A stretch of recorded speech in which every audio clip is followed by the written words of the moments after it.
Hi hello welcome to our channel. నేను మీ శ్రీ. ఈరోజు మనం చెప్పుకోబోయే కథ నువ్వే కావాలని పార్ట్ 16. కథలోకి వెళ్ళే ముందు లైక్ చేసి వీడియోని హైప్ చేయడం మర్చిపోకండి.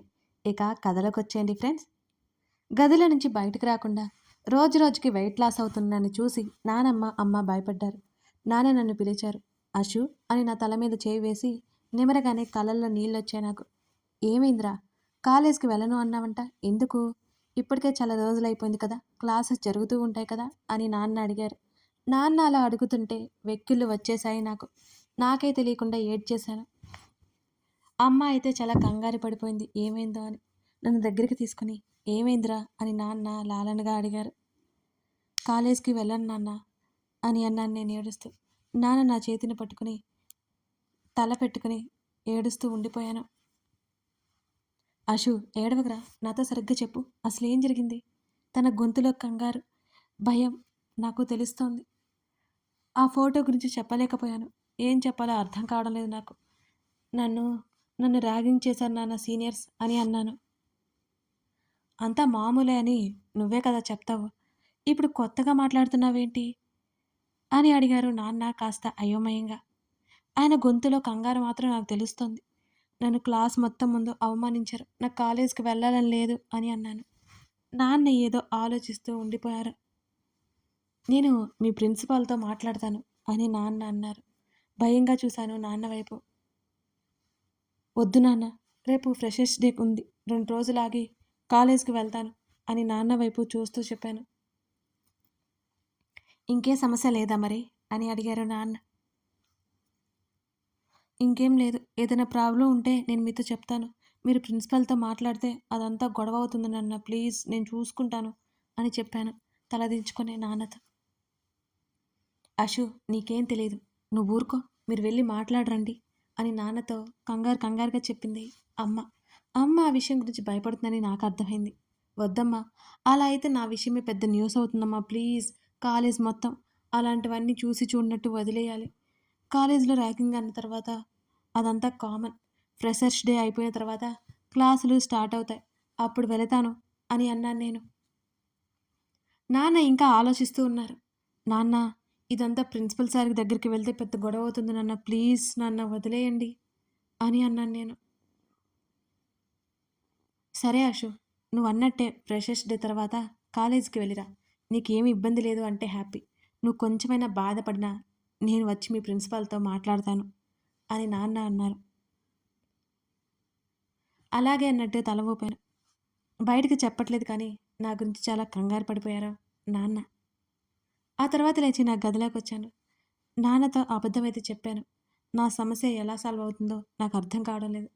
నలుగురు నా వెనక తప్పుగా మాట్లాడుతుంటే నా వల్ల అస్సలు కాదు.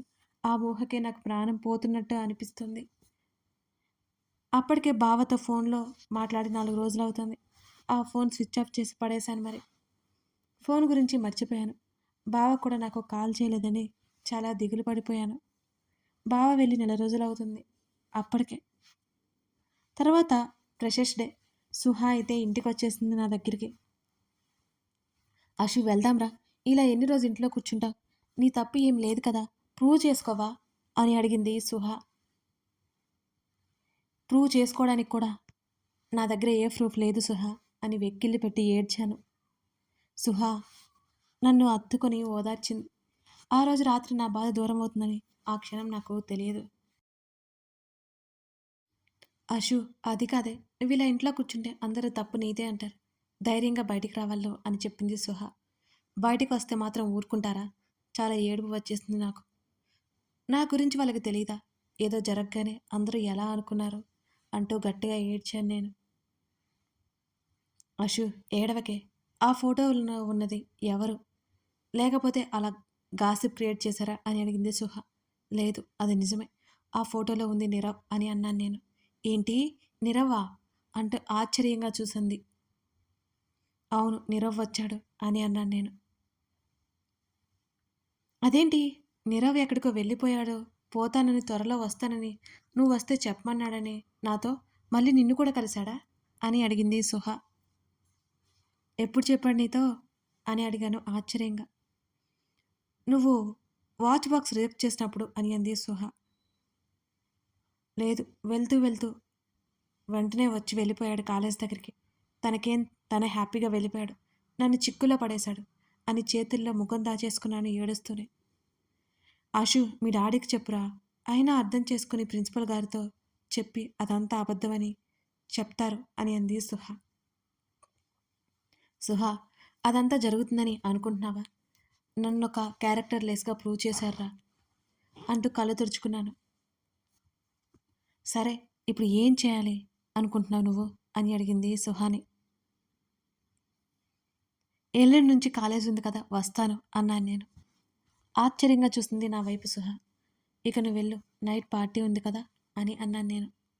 నన్ను ఒకసారి చివరిగా హత్తుకుని వెళ్ళిపోయింది సుహాని. అదేదో చేయబోతుంది. దానివల్ల ఎంత పెద్ద చిక్కు వచ్చి పడుతుందో ఆ క్షణం నాకు తెలియదు. అలాగే మంచం మీద వాలిపోయాను నేను. అందరూ ఏమనుకున్నా తప్పదు, కాలేజీకి వెళ్ళాలి.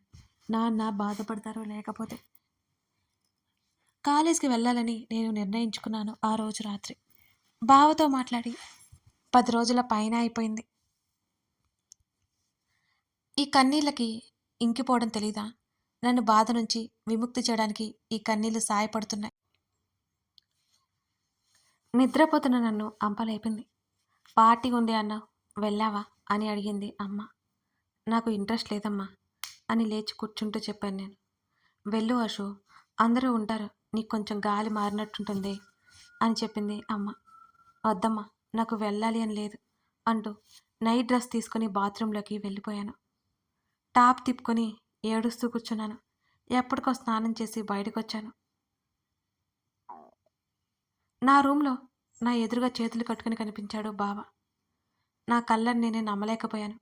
అదంతా నా భ్రమే అని నాకు బాగా తెలుసు. బావ నా కళ్ళ ముందు ఎప్పుడూ నువ్వే ఉంటా అంటూ ఏడుస్తూ బావని హత్తుకున్నాను. అప్పుడు అర్థమైంది, బావ నిజంగా వచ్చాడు అని. తల పైకెత్తి బావ వంక ఆశ్చర్యంగా చూశాను. నా కన్నీళ్ళు తుడిచి నా నుదుటి మీద ముద్దు పెట్టి డ్రెస్ మార్చుకో అని అన్నాడు బావ. ఎందుకు బావా అని అడిగాను. నిజానికి నేను అడగలేదు. నా పెదవులను మాత్రమే కదిలే. మీ కాలేజీకి వెళ్తున్నా అని అన్నాడు బావ. నేను భయంగా చూశాను బావ వైపు. 10 నిమిషాలు, బయటికి రా, నేను వెయిట్ చేస్తాను అని చెప్పి బావ వెళ్తుండే. బావా, నిజంగానే వచ్చావా అని అడిగాను నేను ఇంకా నమ్మలేక. నిజంగా వచ్చాడంటే ఇంకా నమ్మకం కలగట్లేదు మరి నాకు. మేలుకుంటే ఇదంతా కలైపోతుందేమోనని నాకు భయంగా ఉంది. వెంటనే తల వెనుక చేతిని పెట్టి నా తలని ముందుకు తెచ్చి నా పెదవుల మీద గట్టిగా ముద్దు పెట్టేసుకున్నాడు. ఇప్పుడు నమ్ముతావా ఇది అంతా నిజమేనని అని అన్నాడు. నోరు తెరుచుకొని చూస్తూ ఉండిపోయాను నేను బావ వంక. సోడాబుడ్డి, టైం లేదు, త్వరగా రా అని చెప్పి బావ బయటికి వెళ్ళిపోయాడు. తల పట్టుకుని బెడ్ మీద కూర్చున్నాను. బావేంటి కాలేజీకి వెళ్దామంటాడు, అర్థం కావడం లేదు నాకు. ఏం చేయాలి? బావ మనసులో ఏముందో నాకు తెలియడం లేదు. అసలు బావ ఎందుకు వచ్చాడు ఇప్పుడు? నార్మల్ బ్లాక్ అనార్కలి వేసుకుని నుదుటిన బ్లాక్ బిందీ పెట్టుకుని బయటకు వచ్చాను. కాలేజీలో ఫంక్షన్ అయితే ఇంకా రెడీ అవుతారా, ఇంకేం బట్టలు దొరకలేదా అని మా అమ్మ తిట్టింది నన్ను. నాకు వెళ్ళడం ఇష్టం లేదమ్మా అన్నాను నేను. విక్కీ వచ్చాడు కదా, వెళ్ళు అని చెప్పింది అమ్మ. నిజంగా బావ వచ్చాడా అని మళ్ళీ అడిగాను నేను. విక్రమ్ వచ్చాడుగా, బయట ఉన్నాడు, జాగ్రత్తగా వెళ్ళిరండి అని చెప్పి లోపలికి వెళ్ళిపోయింది అమ్మ. నేను చేతులు నలుపుకుంటూ బయటకు వచ్చాను. కారు దగ్గర బావ నిలబడి ఉన్నాడు. వెళ్దామా అంటూ కారు డోరు ఓపెన్ చేశాడు బావ. నేను అయోమయంగానే కారులో కూర్చున్నాను. ఏం జరుగుతుందో తెలియడం లేదు నాకే. కార్ స్టార్ట్ చేసి రూట్ చెప్పవే అని అన్నాడు బావ. బావా, ఇప్పుడు కాలేజ్కి ఎందుకు అని అడిగాను నేను.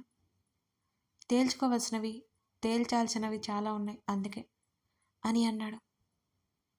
నాకు ఏదో డౌట్ కొడుతుంది. బావకంతా తెలిసేమోనని నాకు అనిపిస్తోంది. అనుమానంగా అనిపిస్తుంటే మౌనంగా ఉండిపోయాను.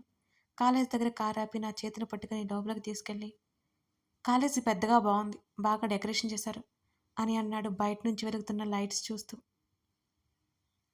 ఇద్దరం ఆడిటోరియం హాల్ దగ్గరికి వెళ్ళాం. నా చెయ్యి సన్నగా వణుకుతోంది. నా హార్ట్ బీట్ చాలా గట్టిగా వినిపిస్తోంది. ఇప్పుడు అందరూ నా గురించి న్యూస్ క్రియేట్ చేసుకొని గాసిప్స్ క్రియేట్ చేస్తారు. నా చుట్టూ చేతిని వేసి స్టేజ్ మీదకి ఇలా డైరెక్ట్‌గా వెళ్ళాలా? లేకపోతే వేరే దారి ఏమైనా ఉందా? అని అడిగాడు బావ. నాకైతే పిచ్చి భయం వేసింది బావ మాటలకి. ఏంటి బావ, వేరే రూట్ కూడా ఉంది అని బెదురుగా చెప్పాను. అవునా సరే అటే వెళ్దాం పద అని అన్నాడు బావ. ఆడిటోరియం బ్యాక్ సైడ్ నుంచి డోర్ ఉంటుంది. అటువైపుకి తీసుకువెళ్ళాను బావని. బావ ఏం చేయబోతున్నాడో ఎప్పటికీ నాకు తెలియడం లేదు. అలాగే చూస్తున్నాను. అప్పటికే లెక్చరర్ స్పీచ్ అయిపోయింది అనుకుంటా. ఒక గ్రూప్ డాన్స్ వేసి స్టేజ్ దిగుతోంది. నా చేతిని పట్టుకుని స్టేజ్ మీదకి తీసుకెళ్లాడు బావ. నా మీద లైటింగ్ పడింది. వెంటనే మా ఇద్దరి మీద లైట్ ఫోకస్ ఏర్పడింది. బావ చేతులు గట్టిగా పట్టుకుని బావ వెనకాల దాక్కున్నాను భయంగా. అందరూ మా వైపు వింతగా ఆశ్చర్యంగా చూస్తూ అయోమయంగా చూస్తున్నారు. చాలామంది గుసగుసలాడుకుంటున్నారు. సుహా అయితే సంతోషంగా చూస్తుంది మా వైపు. హాయ్ గాయ్స్ అన్నాడు బావ మైక్ తీసుకొని. అసలు బావ ఏం చేస్తున్నాడు అందరి ముందు? అసలు ఇలా ఎందుకు చేస్తున్నాడు? ఇలా ఎందుకు ప్రవర్తిస్తున్నాడు? నాకంతా తలనొప్పిగా అనిపిస్తుంది బావ ప్రవర్తన చూస్తుంటే. నా పేరు విక్రమ్. నేను మీ ఫ్రెండ్ అశోకకి బావని అవుతాను. కాబోయే భర్తను కూడా. లాస్ట్ ఇయర్ మా ఇద్దరికి ఎంగేజ్మెంట్ అయింది అంటూ వెనుక ఉన్న నన్ను ముందుకు లాగి నా భుజం చుట్టూ చేతిని వేసి మీ అందరితో ఈ విషయాన్ని పంచుకోవాలని అనుకుంటోంది. మీకు తెలుసుగా అశోక్ గురించి చాలా భయస్తురాలు. అందుకే తనతో పాటు నేను కూడా వచ్చాను. నెల రోజుల నుంచి హెల్త్ బాగోలేక కాలేజీకి రాలేదు. మా ఇద్దరికి మీ అందరి బ్లెస్సింగ్స్ కావాలి. మీ ప్రేయర్స్ కావాలి అని అంటూ స్టూడెంట్స్ లెక్చరర్స్ వైపు చూశాడు బావ. సుహానితో పాటు మా ఫ్రెండ్స్ కొంతమంది లేచి చప్పట్లు కొట్టారు. బావ ఎందుకు చేస్తున్నాడో నాకైతే అర్థం కాలేదు. ఎంగేజ్మెంట్ జరగకుండా ఎంగేజ్మెంట్ అయిపోయిందని ఎందుకు చెప్పాడు? అది పోయిన సంవత్సరం ఎంగేజ్మెంట్ జరిగిపోయింది అన్నాడు. అషు నా లైఫ్‌లోకి రావడాన్ని నేను చాలా అదృష్టవంతునిగా భావిస్తాను అని అంటూ నన్ను హత్తుకున్నాడు బావ. అందరూ గట్టిగా క్లాప్స్ కొట్టారు. బిక్కమొహం వేసుకొని చూస్తున్నాను నేను. Okay guys carry on. మీతో ఈ విషయం చెప్పి వెళ్దామనే వచ్చాను. మేమిద్దరం డిన్నర్‌కి వెళ్ళాలి. బాయ్. ఎంజాయ్ అంటూ చెప్పి మైక్ పక్కన పెట్టేసి నా చేతిని పట్టుకొని కిందకి దిగాడు. అంటే ఆ ఫోటోలో ఉంది వీళ్ళిద్దరేనా అని ఎవరో అన్నారు. అప్పుడు అర్థమైంది బావ ఎందుకిలా చేశాడో. కన్నీళ్ళు వస్తుంటే బావ చేతిని మరింత గట్టిగా పట్టుకున్నాను నేను. ఇద్దరం ఆడిటోరియం నుంచి బయటకొచ్చేసాం.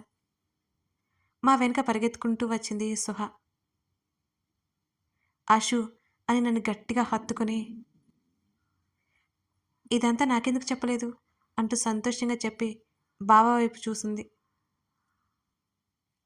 బ్రదర్ ఇవాళ మీరు అందరి నోళ్ళు మూయించారు. ఏదో ఫోటో పట్టుకొని దీని గురించి గాసిప్స్ క్రియేట్ చేసిన అందరూ మీరు కాబోయే వైఫ్ అండ్ హస్బెండ్ అనుకుని అదంతా కామన్ అనుకుంటూ అరే తప్పైపోయిందన్నట్టు ఫీల్ అయిపోతున్నారు. మీరు చాలా గ్రేట్. నెల రోజుల నుంచి ఏడుస్తోంది ఇది. ఒక 10 నిమిషాల్లోనే అంతా క్లియర్ చేసేశారు అంటూ బాబును పొగిడే కార్యక్రమం పెట్టుకుంది సుహాని. చిన్నగా నవ్వాడు బావ. మీరు డిన్నర్‌కి వెళ్ళాలి అనుకుంటున్నారుగా వెళ్ళండి. Bye. Bye brother. Bye Ashu అంటే చెప్పి సంతోషంగా లోపలికి పరిగెత్తింది సుహ. నాకు క్లియర్‌గా అర్థమైంది. ఎవరైనా సరే కళ్ళతో చూసిన దాన్ని చెవులతో వినదాన్ని ఊరికే నమ్మేస్తారు. దానిలో నిజమెంతో అబద్ధమెంతో ఎవరికీ అవసరం లేదు. అప్పుడు కూడా అంతే. పుట్టినరోజు నన్ను ఒక క్యారెక్టర్‌లెస్ గర్ల్‌గా చూసిన వీళ్ళు ఈరోజు బావ మాటలకి మునిపడిలా మారిపోయారు. విరక్తిగా నవ్వుకున్నాను నేను. బావతో పాటు కారులో కూర్చొని బావనే చూస్తూ ఉన్నాను. దూరంగా ఉండలేక గట్టిగా హత్తుకున్నాను. బావ కారాపాడు ఒక పక్కగా. కథ కొనసాగుతోంది. ఇదన్నమాట సంగతి. అశోక ప్రాబ్లం తెలుసుకుని విక్రమ్ వచ్చేశాడు. బట్ ఇప్పుడు అశోక అసలు ఏం చెప్పబోతుంది? విక్రమ్ అడిగిన వాటికి సమాధానం ఇస్తుందా? నీరవ్ గురించి చెప్పబోతుందా? తెలుసుకోవాలంటే ఈ కథని పూర్తిగా చూడాల్సిందే. కథ నచ్చితే లైక్ చేసి మీ అభిప్రాయాలు తెలపండి. అస్సలు మిస్ చేయకండి ఫ్రెండ్స్. మీ లైక్స్, మీ కామెంట్స్ వల్ల మరికొందరు మన కథని చదువుతారు. Thank you.